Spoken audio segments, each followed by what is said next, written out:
Olá pessoal, tudo bem? Sejam bem-vindos ao canal. É, Aproveito para pedir para que vocês compartilhem o canal, divulguem o canal, se inscrevam se ainda não, porventura não estiverem inscritos e vamos ao texto. Qual a verdadeira face de Jesus? Judeu ou romano? Tem um canal aí que diz que Jesus era um agente infiltrado, né? Era um romano como agente infiltrado. Ou era um judeu que estava a serviço de Roma, que recebia dinheiro, coisa desse tipo. Eu já vi essa especulação aí. Mas vamos lá. Vamos ver se realmente Jesus era judeu ou romano.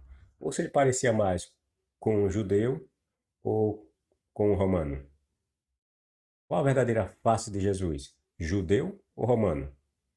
No tempo em que supostamente Jesus nasceu e viveu, os judeus se encontravam sob o domínio da poderosa Roma. E sob esse domínio, os judeus eram obrigados a pagar pesados impostos. Nenhum povo gostava de pagar impostos ou dar de suas riquezas a seus dominadores. Os judeus, do mesmo modo, não gostavam. A exigência de impostos causava levantes, motins e conflitos. Quando analisamos sem os olhos cegos, obtusos e de pura ignorância da fé, vamos notar que os discursos de Jesus iam muito além do que eles aparentemente nos revelam. A personagem de Jesus buscava pacificar esse povo revoltoso sob o domínio de Roma. Essa personagem foi moldada com objetivos dúbios. Suas ideias estão cheias de duplo sentido. Seu discurso assume esse caráter humanitário porque nossa realidade é outra. Por isso que quando lemos suas histórias, sem nos atentarmos ao contexto de seu tempo, pensamos que sua mensagem é puramente reveladora e salvífica,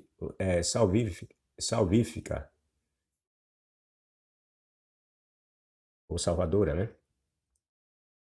Os judeus não queriam pagar impostos e nem serem explorados por Roma.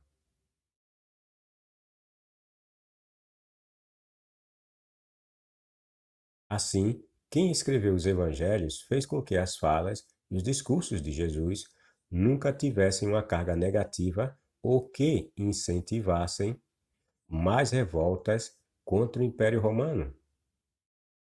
Por isso que aliás, por isso que vemos Jesus pregando o total desapego às riquezas. Quando se incute na mente das pessoas a ideia do desapego a tudo, elas vão se sentir à vontade de se dispor de tudo que têm, até mesmo de pagar impostos sem causar revoltas. Se a pessoa está disposta a entregar mesmo suas riquezas, né, ela também não vai estar vai estar criando caso para pagar impostos. E é essa a ideia, a mensagem que Jesus passa. Por que se preocupar com impostos se a vida é meramente passageira e cheia de sofrimentos? Por que se preocupar com impostos e bens materiais se a verdadeira felicidade não é nesta vida, mas sim numa futura? Não é essa a promessa que rege todas as ideias de Jesus? Para que você se preocupar com o dia de hoje, né? Se amanhã você pode morrer, né? Ele propôs até uma parábolazinha, né? Que havia um homem rico que começou a guardar seus bens, acumular seus bens, e chegou uma noite que Deus reclamou a alma do homem e o homem morreu. Então, aí Jesus, com essa parábola, quer dizer o quê? Que as pessoas não deveriam estar se preocupando com os assuntos da vida, né? Com o dia a dia, mas sempre estar preocupado com coisas para o futuro, do tipo riquezas espirituais. Em outras ocasiões, Jesus falou das riquezas as pessoas não podem estar acumulando as riquezas aqui na terra, porque as riquezas aqui, o ladrão poderia vir roubar, ou a traça, né, corroê-las, mas as pessoas deveriam se preocupar com o quê? Em acumular riquezas no céu. E lá, as riquezas de lá, nenhum ladrão pode roubar, nem a traça consumir. Ou seja, a ideia de Jesus é sempre, nós vemos, é sempre o total desapego às coisas daqui, das coisas da vida que nos cerca. E está preocupado mais com essas coisas espirituais, né? Que são coisas incertas, né? Essas coisas da vida que nós temos aqui, que nos cercam, são coisas certas. Mas essas coisas tidas como espirituais são coisas incertas, não são coisas reais. Mas Jesus, em seus discursos e, e diálogos, ele sempre propõe essa ideia. Você se desapegar de tudo isso e se preocupar com essas coisas. Mas por que essa ideia, né? De sempre esquecer as coisas da vida que estamos diante e se preocupar com coisas futuras e incertas. Por quê? Por causa justamente disso. Porque envolvia a questão dos impostos, certo? É uma pessoa que está entregue a sempre se preocupar com coisas futuras relativas à parte espiritual, ela não vai se preocupar ou vai se negar que ele pagar impostos. Para quê? Ela vai pensar, isso não me importa, né? O que me importa é eu acumular as riquezas lá no céu, que em breve estarei indo morar ou acompanhar Jesus nessa missão espiritual.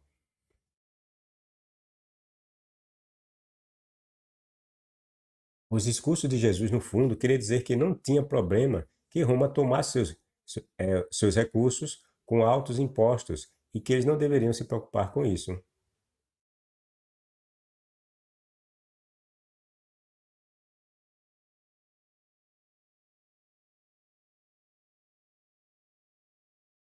As palavras de Jesus diziam que tais preocupações deveriam ser deixadas para os gentios, os povos não judeus.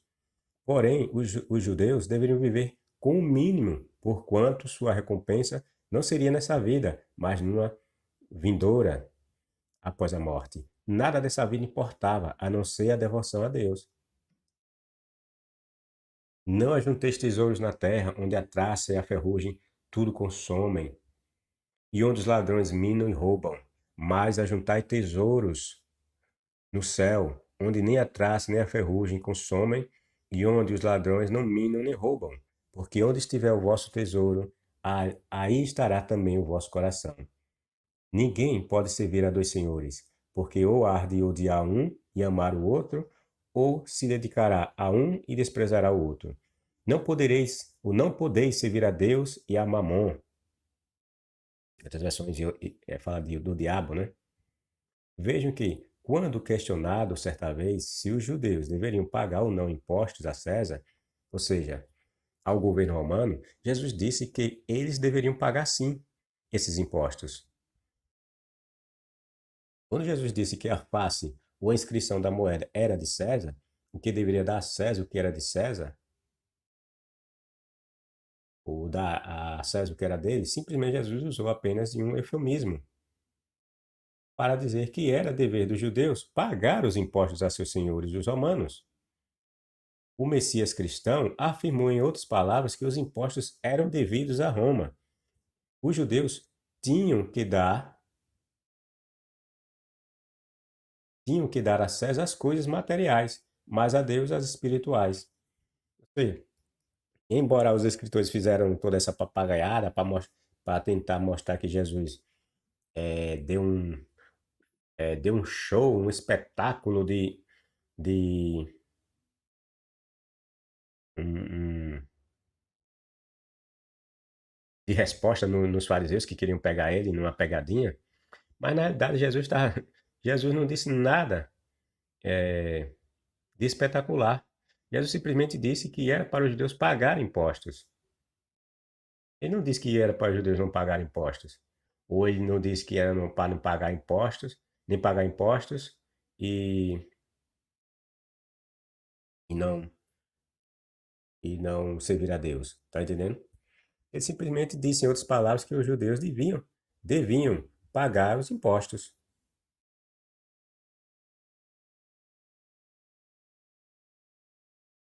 Aí os cristãos olham ali e acham uma coisa espetacular aquela resposta de Jesus, onde nós vimos claramente que Jesus disse o que os líderes religiosos queriam que ele dissesse. E era, na realidade, os líderes religiosos queriam que ele dissesse que não devia pagar imposto explicitamente, né? Mas Jesus disse o que os romanos queriam ouvir, né? Que era que ele dissesse que os judeus deveriam pagar impostos. E foi isso que Jesus fez, ou afirmou quando disse que os judeus deviam dar aquilo que era de César. E o que era de César?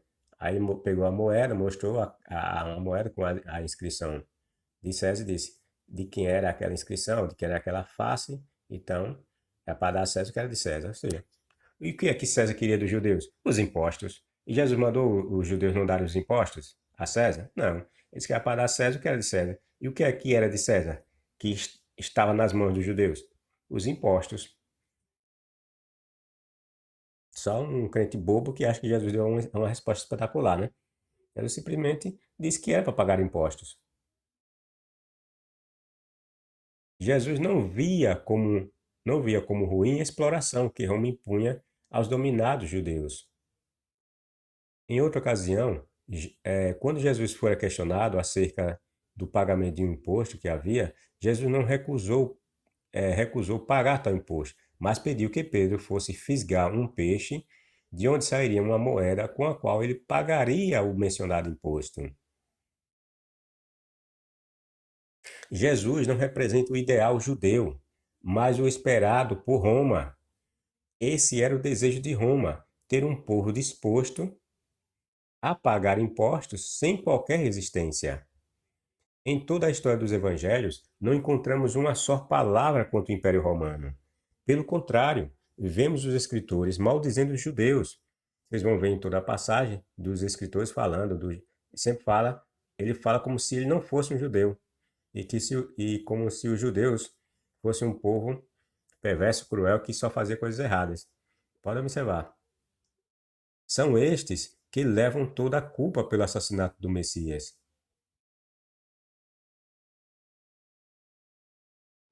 Repito, nos evangelhos vocês vão ver, né? Sempre os escritores tentando dar a entender que foram os judeus que mataram Jesus, foram os judeus que fizeram isso ou aquilo, e levou à morte de Jesus, ou outros atos considerados errados. Eles sempre vão colocar os judeus como principais culpados.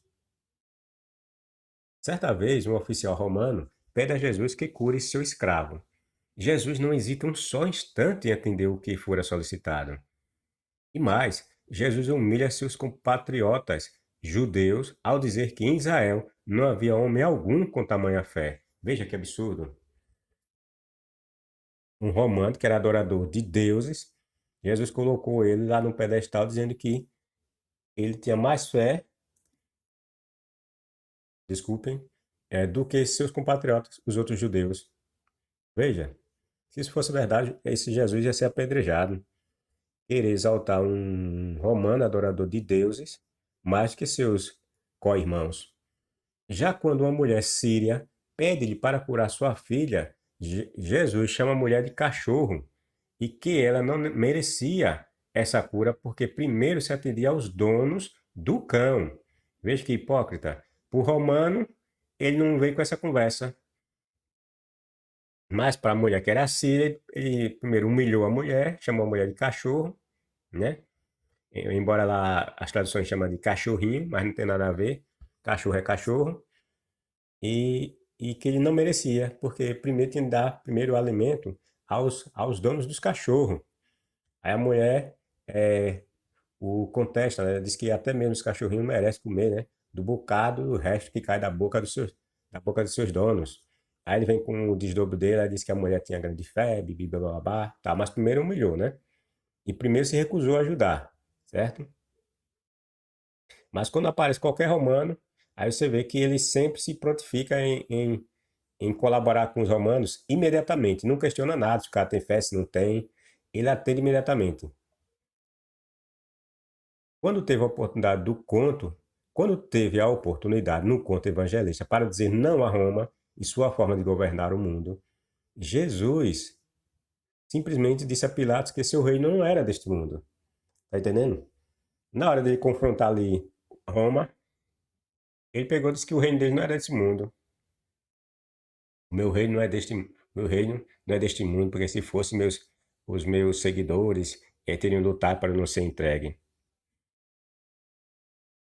Jesus, portanto, mostrou que Roma deveria governar, pois seu governo e os judeus que o seguiam não se importavam com as coisas desse mundo. As suas preocupações não eram materiais ou ligadas a este mundo. Jesus, ou quem dá a voz a esta personagem, modificou o entendimento sobre o próximo na lei dos judeus, justamente para induzir que os judeus deveriam ter amor até mesmo por seus inimigos, que naquela ocasião eram os romanos. A lei dos judeus dizia que o próximo não eram povos de outras nações.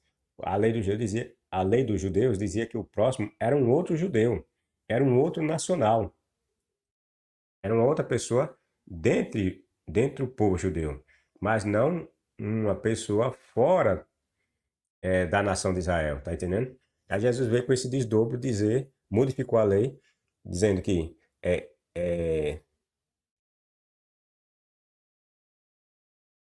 Jesus passou a dizer que o que foi dito na lei de Moisés não é mais para ser seguido. Ou seja, Jesus deturpou aquilo que está na lei. A lei dizia uma coisa e ele pegou e passou a dizer outra coisa.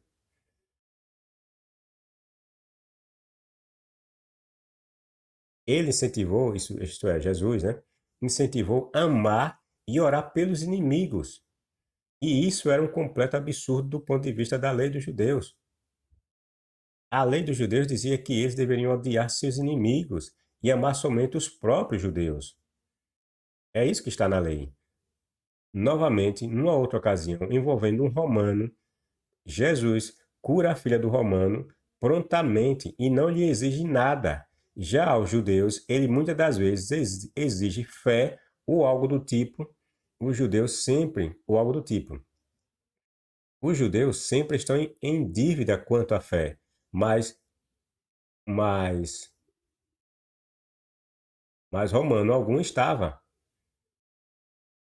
Aí vocês podem ver esse relato aqui, Mateus 8:26, Lucas 7:8. Mesmo no Calvário, foi um oficial romano que reconhece Jesus como filho de Deus, o homem justo, enquanto que nenhum judeu ali fala que ele era filho de Deus, mas é um romano que fala. Ao contrário dos judeus ali presentes, que só faziam injuriá-lo, né? Dizer, se tu és não é o filho de Deus, ou tu és não é, ou você não é o Messias, então saia daí da cruz para que nós possamos acreditar. Mas é um oficial romano que diz, esse homem só pode ser filho de Deus, esse homem é um homem justo. Jesus espanca cambistas judeus do templo, critica fariseus e saduceus, mas não fala nada de os sacerdotes serem obrigados todos os dias a ofertarem no templo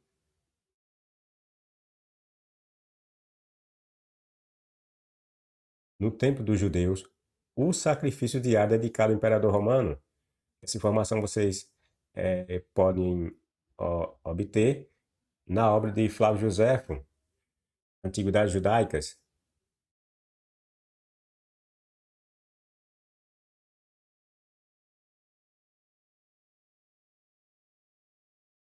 Ela fala que os sacerdotes tinham a obrigação de, todos os dias, fazer um sacrifício em homenagem ao imperador romano. Mas Jesus não criticou isso. Foi criticar o quê? Foi criticar os cambistas que vendiam animais que serviriam para ser ofertados lá no templo. Não tinha nada de errado com os cambistas. E ainda que eles exigissem ou vendessem aqueles animais por preços exorbitantes, certo?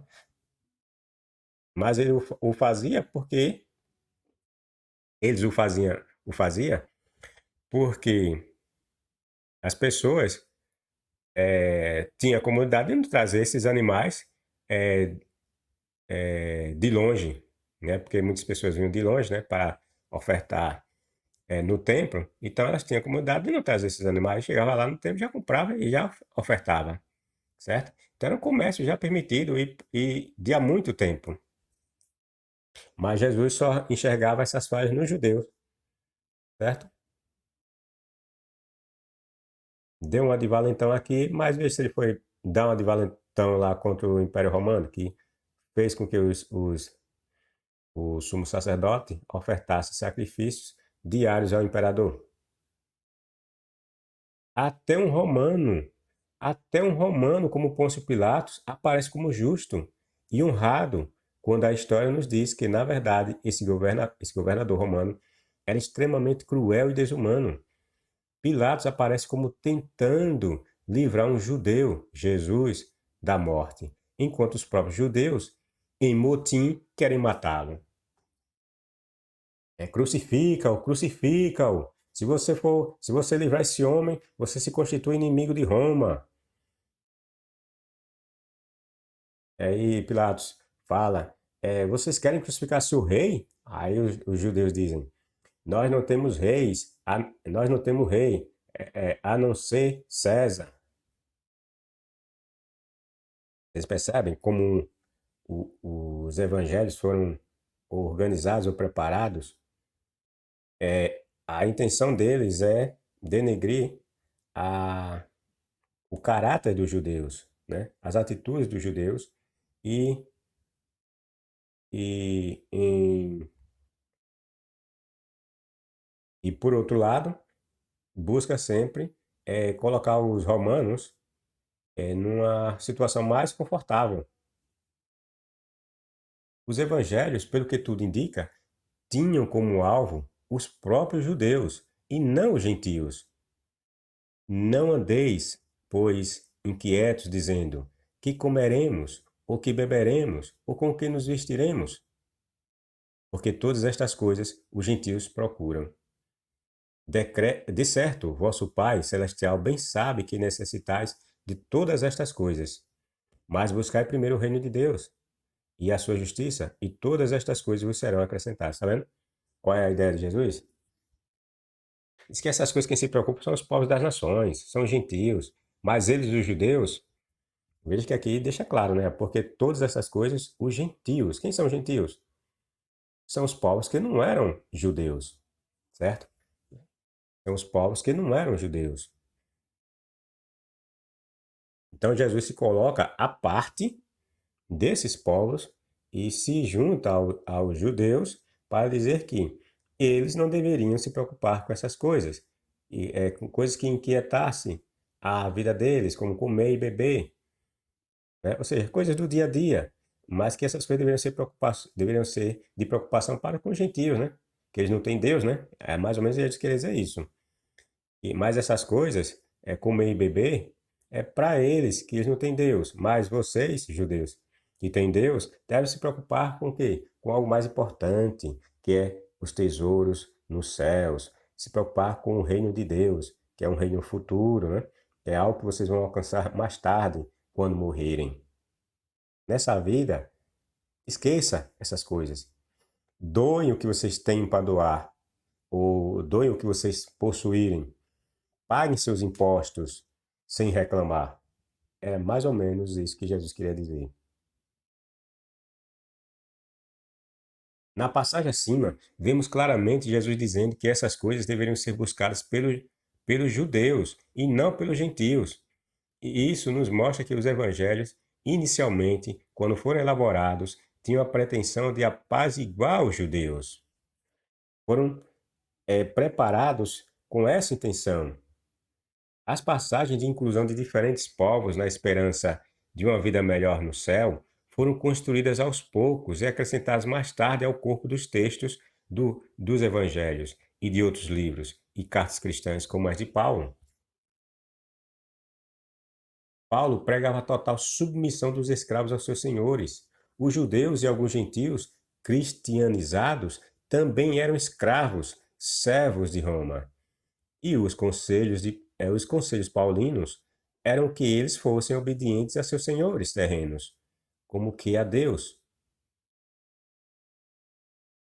Por esta razão, também pagais tributos, porque são ministros de Deus, atendendo sempre a isto mesmo. Portanto, dai a cada um o que deveis, a quem tributo, tributo, a quem imposto, imposto, a quem temor, temor, a quem honra, honra. Entenderam, pessoal? É isso aí. Dê seu like, seu dislike se for o caso, compartilhe, divulgue, comente e até a próxima.